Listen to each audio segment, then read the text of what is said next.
एक बार फिर आप सभी को प्रभु यीशु मसीह के जीवित, पवित्र और सामर्थी नाम में जय मसीह की। जय मसीह।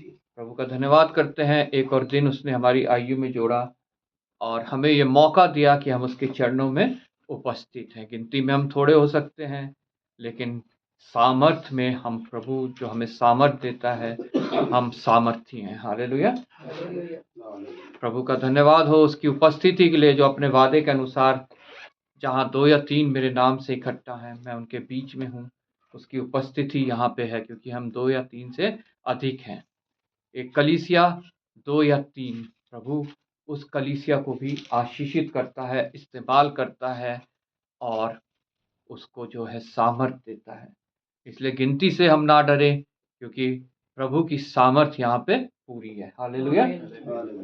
हमने प्रभु के लिए गीतों को गाया, उसकी आत्मा और सच्चाई पाई, हमने प्रार्थनाएं की जिसमें आत्मा ने हमें गाइड किया। अब समय है जबकि प्रभु के वचन के द्वारा प्रभु अपनी वाणी हमें सुनाना चाहता है, और जो ये वचन पवित्र आत्मा की प्रेरणा से रचे गए हैं, जो पवित्र आत्मा हमारे बीच में उपस्थित है, उसकी गाइडेंस के द्वारा हम उस वचनों को पढ़ सकते हैं, समझ सकते हैं, क्योंकि वो परमेश्वर की वाणी है और उसकी वाणी सिर्फ उसी की आत्मा हमें समझा सकती है। प्रभु यीशु मसीह जब जा रहे थे, उन्होंने कहा, मैं जाता हूं, तुम्हारे लिए सहायक को भेजता हूं, और वो तुम्हें उन बातों को समझाएगा जो मैंने तुम्हें बताई हैं, जो मैंने तुम्हें पहले से कह दी है। वो बातें सब इस पवित्र वचन में लिखी हैं। अगर हम प्रभु की आत्मा के बिना इसको हम पढ़े तो हमारे लिए इसका कोई फायदा नहीं है, ये सिर्फ एक पुस्तक है। लेकिन अगर प्रभु की आत्मा हमारे बीच में है तो प्रभु की वाणी हम इस वचनों से सुन सकते हैं, समझ सकते हैं, अपने जीवन में उसे लागू कर सकते हैं। हमने प्रभु के वचन में से पढ़ा था कुलुसियों की पत्री, उसका 3रा अध्याय 1 से लेकर 4 तक। कोई जन पढ़ते? जब तुम मसीह के साथ जिलाए गए तो स्वर्गीय वस्तुओं की खोज में रहो, जहाँ मसीह विद्यमान है और परमेश्वर के दाहिनी ओर बैठा है। पृथ्वी पर की नहीं, परंतु स्वर्गीय वस्तुओं पर ध्यान लगाओ, क्योंकि तुम तो मर गए और तुम्हारा जीवन मसीह के साथ परमेश्वर में छिपा हुआ है। जब मसीह जो हमारा जीवन है प्रकट होगा, तब तुम भी उसके साथ महिमा सहित प्रकट किए जाओगे। आइए प्रार्थना करें। धन्यवाद पिता परमेश्वर, धन्यवाद करते हैं प्रभु तेरे जीवित, पवित्र, सामर्थी वचन के लिए जो हमारे बीच में पढ़ा गया। प्रभु इसके द्वारा आज जो कुछ तू हमसे बातें करना चाहता है वो हम पे जाहिर कर प्रभु। उससे पहले हमारे हृदयों की भूमि को तैयार कर, कि जब वचन का बीज पड़े तो वो नाश ना हो, बल्कि बहुतायत से फल लाए। प्रभु आए हुए प्रत्येक जन को तेरे हाथों में सौंपता हूं प्रभु। इन वचनों के द्वारा हम प्रभु दृढ़ हों, बल पाएं, सामर्थ पाएं, और पिता परमेश्वर तेरे राज्य में प्रभु फलवंत हो। प्रभु शारीरिक, संसारिक हर चिंता को पिता परमेश्वर हम प्रभु तेरे ऊपर डालें, क्योंकि प्रभु तुझे हमारे से बढ़कर ध्यान है। पिता एक बार फिर मैं तेरा धन्यवाद करता हूँ, तूने मुझे विश्वास योग्य जाना है और सामर्थ्य दे के यहाँ खड़ा किया है। प्रभु मुझ में कोई बल नहीं, कोई सामर्थ्य नहीं, कोई पिता योग्यता नहीं। पिता परमेश्वर तू, प्रभु तेरा वचन कहता है, तुम ये ना सोचना कि क्या बोलोगे। पिता जब तुम बोलोगे, तुम्हारी मेरी आत्मा तुम्हें अपने आप समझा देगी। वो आत्मा पिता परमेश्वर मुझे दे, ताकि जब ये होठ खुले तो प्रभु हम तेरी वाणी सुनने पाएं, किसी मनुष्य की नहीं। प्रभु धन्यवाद के साथ एक बार फिर प्रभु तेरा धन्यवाद करता हूँ, आदर महिमा तुझे देते हुए प्रभु यीशु के नाम से मांगते हैं, आमीन। कुलुसियों की कलीसिया को संत पौलुस द्वारा ये पत्री लिखी गई, और एक बहुत अच्छे तरीके से परमेश्वर ने इन वचनों के द्वारा जो है हमें समझाया है कि हमारा मसीह में जीवन कैसा होना चाहिए। मनुष्य के पास 2 जीवन है, एक संसारिक जीवन, शारीरिक जीवन, और एक मसीही जीवन, आत्मिक जीवन। और हमारा आत्मिक जीवन अगर कमजोर है तो शैतान हमारे ऊपर अटैक करता है और हमारे ऊपर काबू कर लेता है। मैं बार बार बोलता हूं, शैतान जबरदस्ती करता है, लेकिन हमारा परमेश्वर कभी जबरदस्ती नहीं करता। वो अपने वचनों के द्वारा हमें शिक्षा देता है और हमारे ऊपर छोड़ता है हम उस शिक्षा को माने या ना माने, हम उसे ग्रहण करें या ना करें। अगर हम उसकी शिक्षा को ग्रहण कर लेते हैं, उस पर विश्वास करते हैं, तो शैतान की ज़बरदस्ती फिर हमारे ऊपर नहीं चलती है। अगर हम उसकी शिक्षा को तुच्छ जानते हैं, ग्रहण नहीं करते हैं, अपने जीवन में, अपने हृदय में जगह नहीं देते हैं, तो शैतान की ज़बरदस्ती हमारे ऊपर जो है वो काबू कर लेती है और हम अपना जीवन जो है उसको सौंप के नरक के योग्य बन जाते हैं। क्योंकि प्रभु का वचन बताता है नरक मनुष्य के लिए तैयार नहीं किया गया, वो शैतान और उसकी सेना के लिए तैयार किया गया। और शैतान कभी नहीं चाहता कोई मनुष्य जो है उस स्थान पे पहुंचे जो प्रभु यीशु मसीह हमारे लिए वादा करके गया है कि मैं जाता हूं और तुम्हारे लिए स्थान तैयार करता हूं, और उसने ये वादा किया मैं आऊंगा और तुम्हें भी वहां ले जाऊंगा, क्योंकि उसकी ये इच्छा है जहां वो रहता है वहां हम भी रहें। हालेलुया। मनुष्यों के लिए स्वर्ग तैयार किया रहा है प्रभु यीशु मसीह, स्वर्ग में मनुष्य की जगह है और शैतान और उसकी सेना की जगह कहां पे? नरक में है। इसलिए शैतान चाहता है मनुष्य उसके काबू में रहे, उसकी सेना बन के इस्तेमाल हो और नरक में पहुंचे। लेकिन प्रभु हमारा कभी भी ये नहीं चाहता।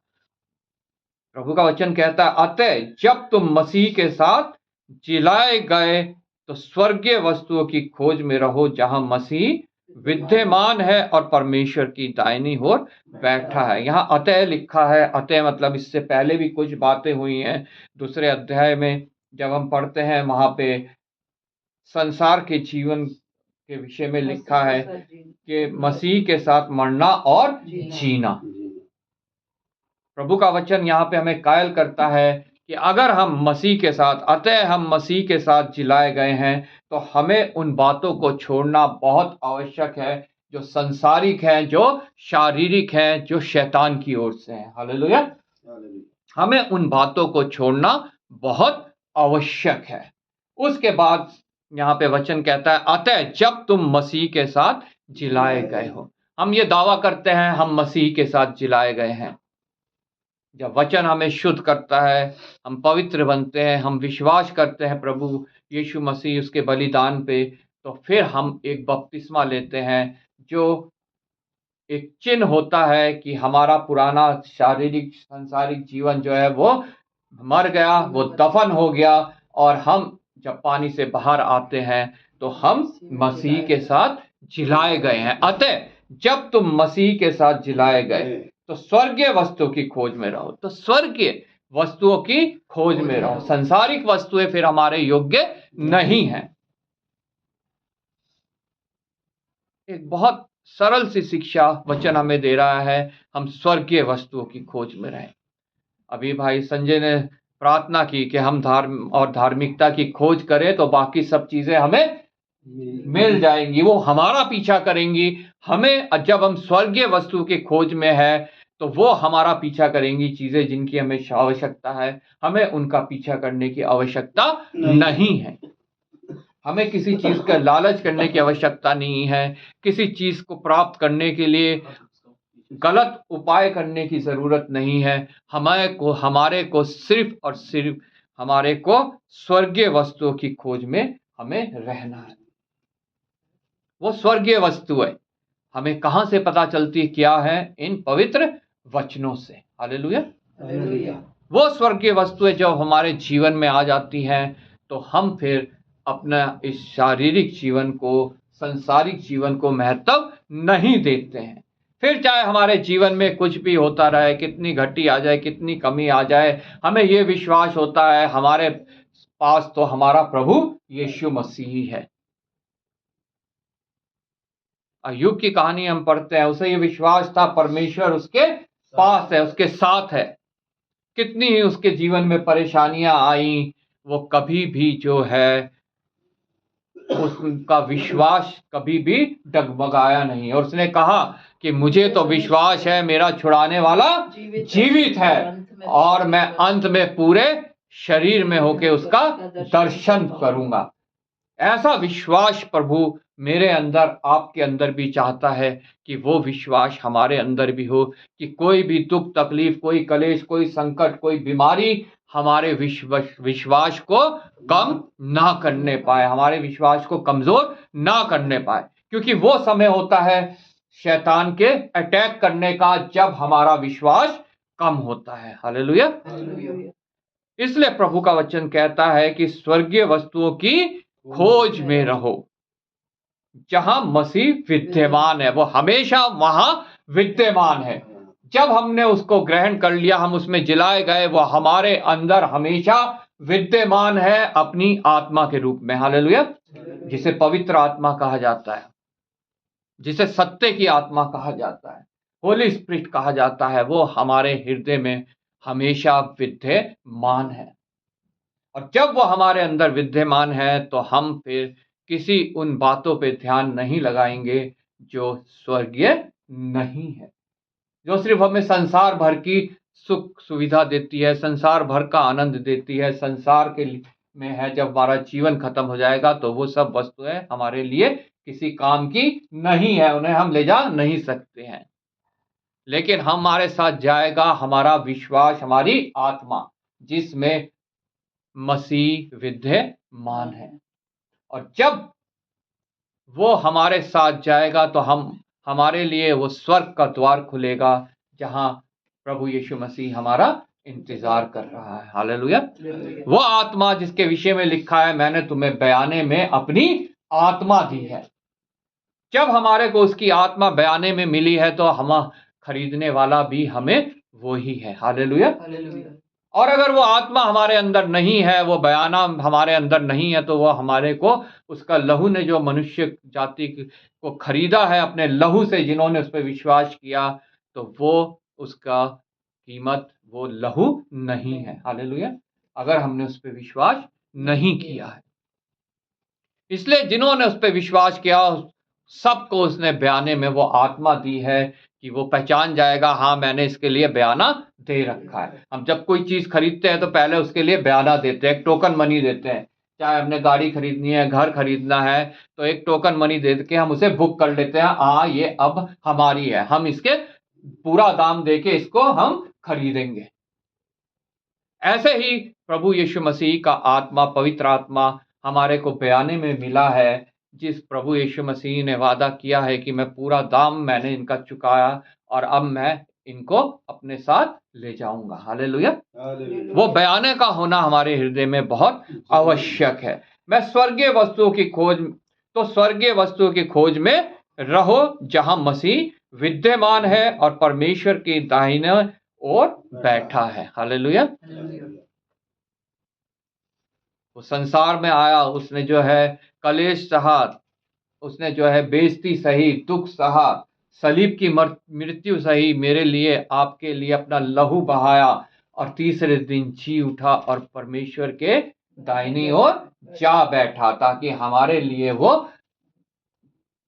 विनती कर सके।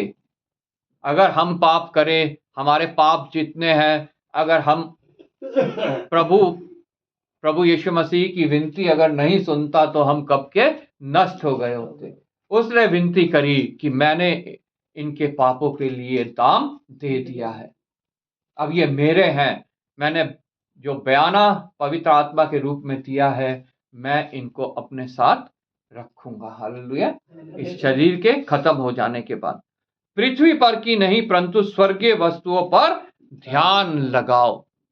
आज मनुष्य का ध्यान कहाँ रहता है? पृथ्वी पर की वस्तुओं, धन दौलत पे, डिग्रियों पे, अपने औहदों पे,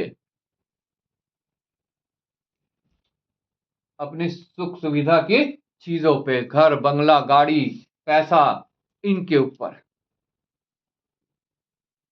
अपने परिवार पे, अपने बच्चों पे, अपने रिश्तेदारों पे, इन सब के ऊपर परमेश्वर कहता है पृथ्वी पर की चीजों के ऊपर ध्यान मत लगाओ। तुम इनके ऊपर अगर ध्यान लगाते हो तो तुम्हारा ध्यान कभी भी मेरी ओर नहीं लग सकता। पृथ्वी पर की चीजों पर पृथ्वी पर की नहीं परंतु स्वर्गीय वस्तुओं पर ध्यान लगाओ। हालेलुया। वो स्वर्गीय वस्तुएं जो आज हमें दिखाई नहीं देती हैं, लेकिन वो हमें वचन हमें दिखाता है, वचन हमें बताता है, वचन हमें सिखाता है। वो जगह जहां ना आंसू होगा, ना दर्द होगा, ना दुख होगा, ना तकलीफ होगी, ना भूख होगी, ना प्यास होगी, सिर्फ आनंद ही आनंद होगा और परमेश्वर की स्तुति हम वहां करने पाएंगे। प्रकाशित वाक्य ये बात हमें बताता है। पृथ्वी पर की वस्तुओं पे अगर हम मन लगाएंगे तो हमारा हृदय हमेशा खेदित रहेगा, दुखी रहेगा। हम हमेशा जो है परेशान रहेंगे, चिंतित रहेंगे, डर में भय में रहेंगे, क्योंकि ये शैतान की योजना है। ये शैतान की योजना है, लेकिन परमेश्वर की मनुष्य के लिए ये योजना नहीं है। वो कहता है पूर्ण समर्पण मुझ पे कर दो, मुझे तुम्हारा ध्यान है, तुम्हें चिंता करने की आवश्यकता नहीं है, मैं तुम्हारी चिंता करता हूं। और जब वो चिंता करता है तो फिर हमारे को किसी भी चीज, किसी भी परिस्थिति, किसी भी हमें डरने की जरूरत नहीं है। इसलिए वो बार बार कहता है मत डर, मत डर, मत डर। वचन में बार बार लिखा है, 365 बार लिखा है कि 366 बार लिखा है मत डर।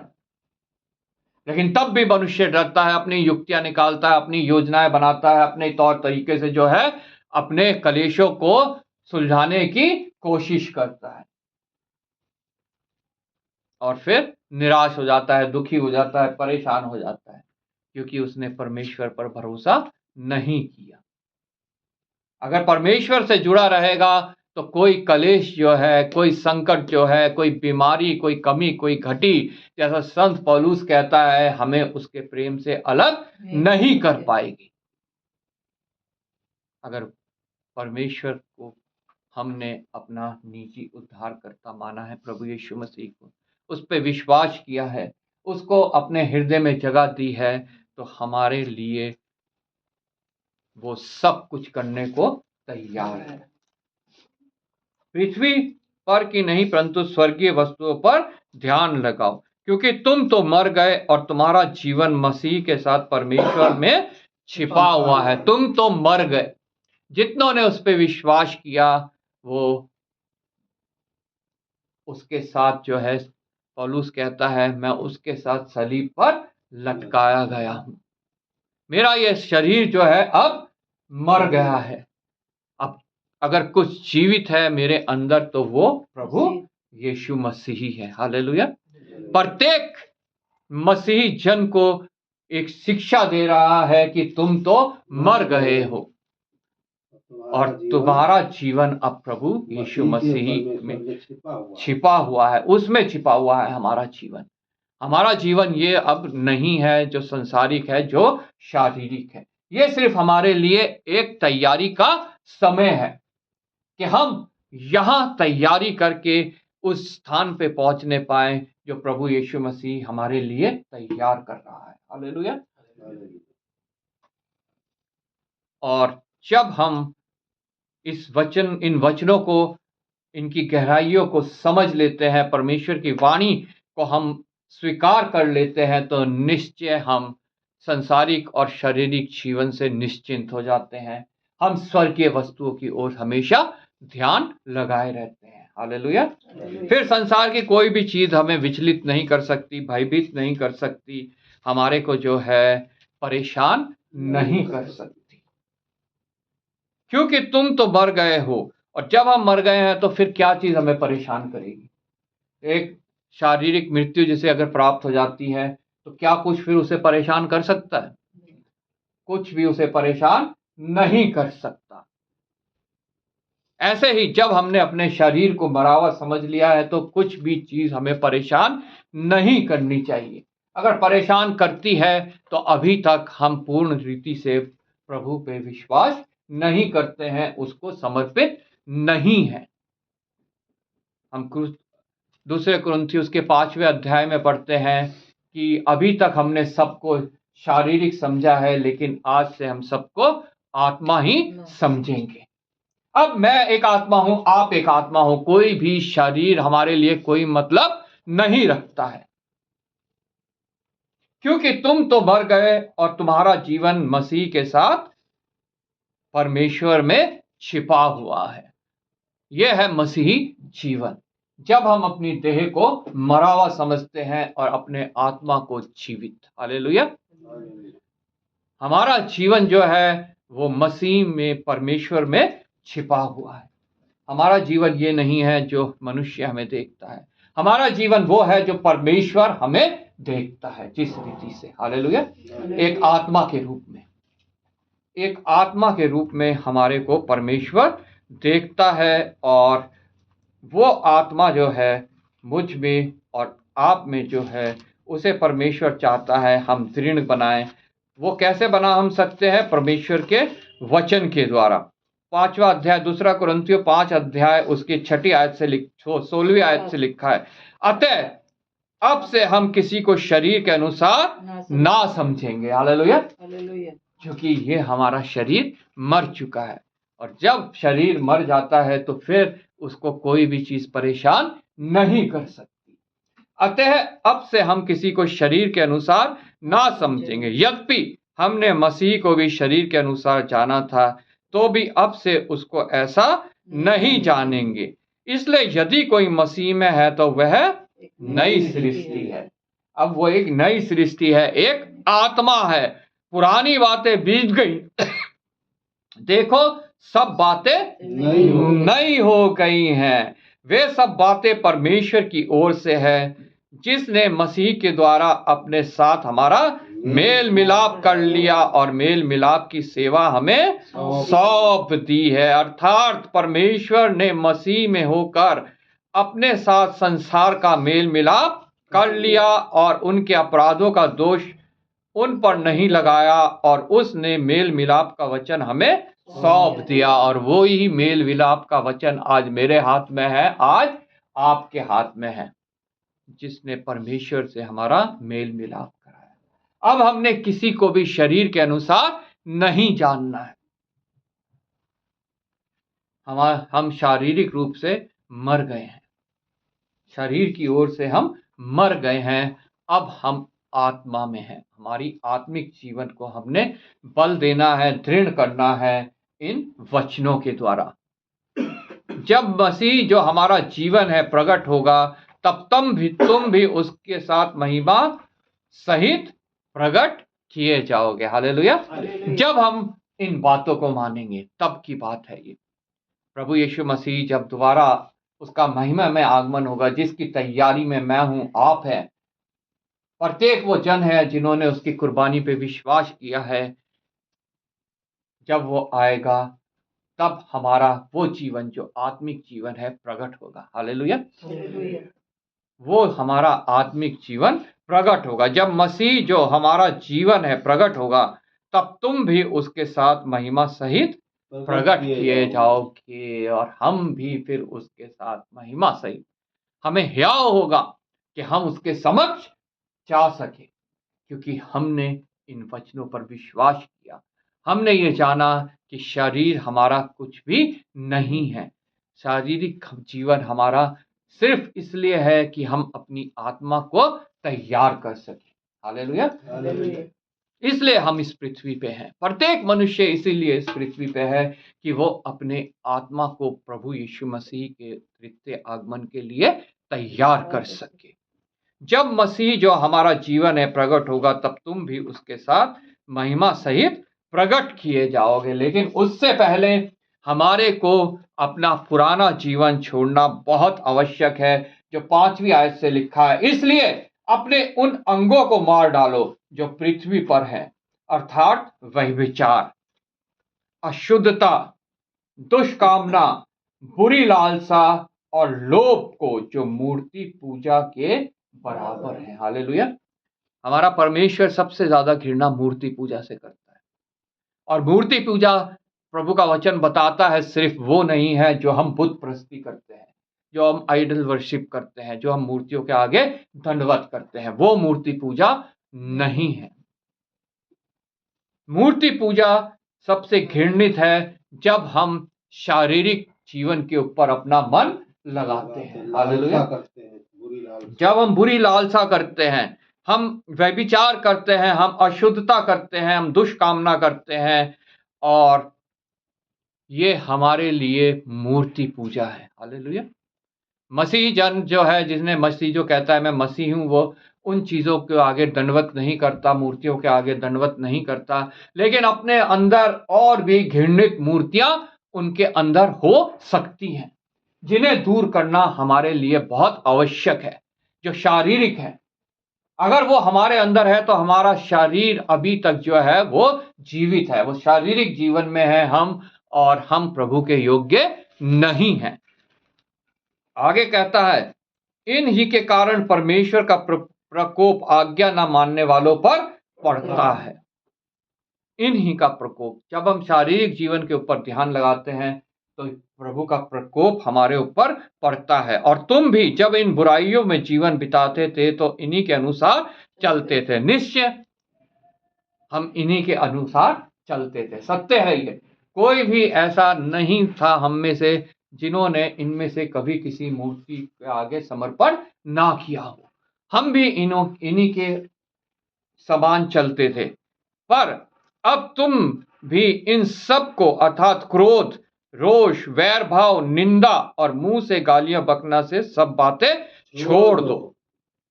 अगर तुम कहते हो तुम मसीह के हो तो कुछ मसीह से प्राप्त करने के लिए हमें कुछ संसारिक शारीरिक छोड़ना बहुत आवश्यक है। और जो हमें छोड़ना आवश्यक है वो कोई बड़ी बात नहीं, कोई मुश्किल काम नहीं है। प्रभु की आत्मा हमें उसके लिए दी गई है, जो हमें गाइड करती है कि हम इन बातों से दूर रहें। क्रोध, रोष, बैर भाव, निंदा, मुंह से गालियां बकना, ये सब छोड़ दो। ये सब छोड़ना कोई मुश्किल काम नहीं है। लेकिन अगर हम शरीर से ही प्यार करते रहेंगे, सांसारिक जीवन से ही प्यार करते रहेंगे, तो हम इनको कदापि छोड़ नहीं पाएंगे। इसलिए अपने शरीर को हमें मुर्दा घोषित करना बहुत आवश्यक है, जैसे पौलुस ने किया। और उसके बाद उसने कहा कि कोई भी संसारिक तकलीफ मेरे को उसके प्रेम से अलग नहीं कर सकती, क्योंकि अब मैं शरीर में हूं ही नहीं। अभी हमने दूसरे कुरिन्थियों के 5:16 में पढ़ा कि अब हम किसी को शरीर के अनुसार नहीं समझेंगे, पौलुस ने कहा, क्योंकि वो जान गया कि ये शरीर जो है, जब तक हम लोगों को शरीर के अनुसार समझेंगे, अपने को शरीर के अनुसार समझेंगे, तो हम प्रभु के योग्य कभी भी नहीं फल ला पाएंगे, कभी भी उसके साथ जाने योग्य नहीं बन पाएंगे। इसलिए हमें इन सब शारीरिक कामों को छोड़ना बहुत आवश्यकता है। एक दूसरे से झूठ मत बोलो, क्योंकि तुमने पुराने मनुष्य तत्व को उसके कामों समेत उतार डाला है। अब ये शारीरिक मनुष्य तत्व हमने उतार डाला है और आत्मिक मनुष्य तत्व हमने धारण कर लिया है। अब जो मैं, प्रभु का वचन में पौलुस कहता है, अब जो मैं जीवित हूं तो मसीह में जीवित हूं। हालेलुया। अब जो मैं जीवित हूं तो मसीह में जीवित हूं। और 11वीं आयत में लिखा है, उसमें ना तो यूनानी रहा, ना यहूदी, ना खतना रहित, और ना जंगली, ना सकूती, ना दास, ना स्वतंत्र, केवल मसीही सब कुछ और सब में है। हालेलुया। कोई भी किसी भी धर्म, किसी जाति, किसी मजहब, किसी देश का हो, अब वो वहां के नहीं रहे, वो वहां के नहीं रहे, क्योंकि अब सब में मसीह है और सब एक ही जगह के हैं, और वो है स्वर्गीय राज्य। हालेलुया। कोई ऊंचा नहीं, कोई नीचा नहीं। उस समय यहूदी ऊंचा मानते थे अपने को, यूनानियों को नीचा मानते थे। कोई ऊंचा नहीं, कोई नीचा नहीं, कोई खतना वाला नहीं, कोई खतना रहित नहीं। खतना रहित वालों को उस समय तुच्छ माना जाता था, लेकिन प्रभु का वचन कहता है वो कोई चीजें कुछ भी मायने नहीं रखती हैं। सिर्फ और सिर्फ प्रभु यीशु मसीह, केवल मसीह सब कुछ है। हालेलुया। और सब में वो ही है। Praise Lord. 12वीं आयत कहती है, इसलिए परमेश्वर के चुने हुओं के समान जो पवित्र और प्रिय और बड़ी करुणा और भलाई और दीनता और नम्रता और सहनशीलता धारण करो। वो पुरानी बातें हमें उतारनी है जो अभी हमने पहले पढ़ी, और हमें क्या धारण करना है, क्योंकि हम अब क्या हो गए, हम चुने हुए बन गए हैं। इसलिए परमेश्वर के चुने हुओं के समान जो पवित्र और प्रिय है। बड़ी करुणा अब हमें करुणा, भलाई, दीनता, नम्रता, सहनशीलता धारण करनी है। और यदि किसी को किसी पर दोष लगाने का कारण हो तो एक दूसरे की सह लो। और ये तब हम कर पाते हैं जब 16वीं आयत पढ़ते हैं, हम मसीह के वचन को अपने हृदय में अधिकाई से बसने दो और शुद्ध ज्ञान सहित एक दूसरे को सिखाओ और चिताओ और अपने अपने मन में अनुग्रह के साथ परमेश्वर के लिए भजन और स्तुति गान और आत्मिक गीत गाओ। हालेलुया। वचन में या काम में जो कुछ भी करो सब प्रभु के नाम से करो और उसके द्वारा परमेश्वर का पिता का धन्यवाद करो। हालेलुया। वचन को अधिकाई से अपने हृदय में बसने दो, और जब यह वचन हमारे हृदय में अधिकाई से बसेगा तो तब हम सिद्ध ज्ञान को प्राप्त करेंगे, और उस सिद्ध ज्ञान को हम एक दूसरे को सिखा पाएंगे। उस सिद्ध ज्ञान के द्वारा एक दूसरे को हम चिता पाएंगे, समझा पाएंगे, और हम प्रभु के अनुग्रह के साथ भजन और स्तुति गान और आत्मिक गीत गाते रहेंगे। हालेलुया। तब हम जो ये वचन के लिए हम करेंगे या अपने शारीरिक जीवन के कार्य में हम कुछ करेंगे, तो प्रभु का वचन कहता है कि वो हमें अपने लिए नहीं करना है, वो हमें किसके लिए करना है। कुछ भी करो सब प्रभु यीशु मसीह के नाम से करो और उसके द्वारा परमेश्वर का धन्यवाद करो। हम कुछ भी करें वो प्रभु के लिए हमें करना है। हालेलुया। हम वचन दूसरों तक पहुंचाएं, ये प्रभु के लिए हमें करना है। हमें जो इस शरीर को कार्य दिया गया है, हमारे शरीर को परमेश्वर की ओर से जो कुछ सेवकाई दी गई है, जो हम वो करें तो हम प्रभु के लिए करें, किसी मनुष्य का जान के उसे हम ना करें। तब हम आशीषित होंगे, हम अनुग्रहित होंगे, हम प्रभु में बढ़ेंगे, हम इस शारीरिक जीवन को त्यागेंगे और आत्मिक जीवन को हम पहन लेंगे और हम प्रभु के योग्य बन जाएंगे। हालेलुया। अपने आप को हमें एक आत्मा समझना है, दूसरों को भी हमें एक आत्मा समझना है जो बहुत कीमती है। हालेलुया। और उसे नाश होने से बचाना है हमें। पहले अपनी आत्मा को और फिर दूसरों की आत्मा को। Praise Lord. प्रभु आपको इस वचन के द्वारा आशीष दे। मैं आशीष से रिक्वेस्ट करूंगा